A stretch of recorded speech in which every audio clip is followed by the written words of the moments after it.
En France et ailleurs, la condamnation de Marine Le Pen a créé un vrai séisme politique. La chef de file de l'extrême droite française a dénoncé lundi une décision politique après sa sentence à 5 ans d'inéligibilité. Marine Le Pen maintient ses ambitions pour la présidentielle de 2027 et demande à être jugée rapidement en appel avant l'échéance de la prochaine élection présidentielle. Le système a sorti la bombe nucléaire.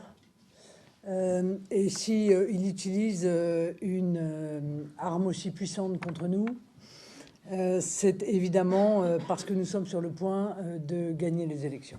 Ils nous ont volé les législatives par des manœuvres scandaleuses. Que les choses soient très claires, on ne laissera pas les Français se faire voler l'élection présidentielle. Nous allons user de tous les moyens qui sont à notre disposition pour permettre aux Français de choisir leurs futurs dirigeants et nous allons gagner. Plus tôt dans la matinée, le président du Rassemblement national, Jordan Bardella, avait lui aussi dénoncé une tyrannie des juges, qualifiée de rouge, tout en condamnant les menaces, les injures et les insultes à leur égard.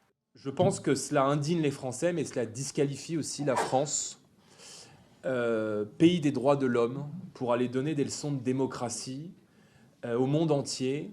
S'ils pensent qu'une décision de justice va nous empêcher de faire de la politique et va nous empêcher de continuer à porter l'espoir de millions de Français, non seulement c'est mal nous connaître, mais je pense que c'est aussi mal la connaître.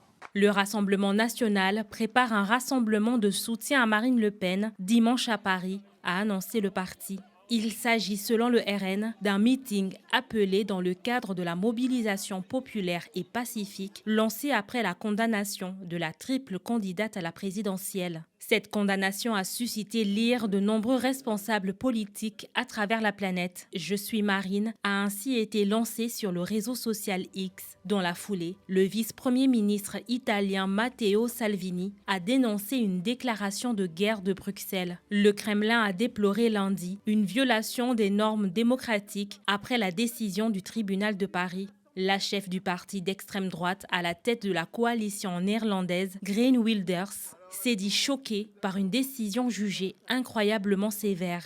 La Cour d'appel de Paris a confirmé mardi avoir été saisie de 3 appels formés à l'encontre du verdict du tribunal judiciaire de Paris dans le cadre de l'affaire des assistants parlementaires du Front National. Dans un communiqué, la Cour affirme qu'elle examinera ce dossier et qu'elle rendra une décision à l'été 2026.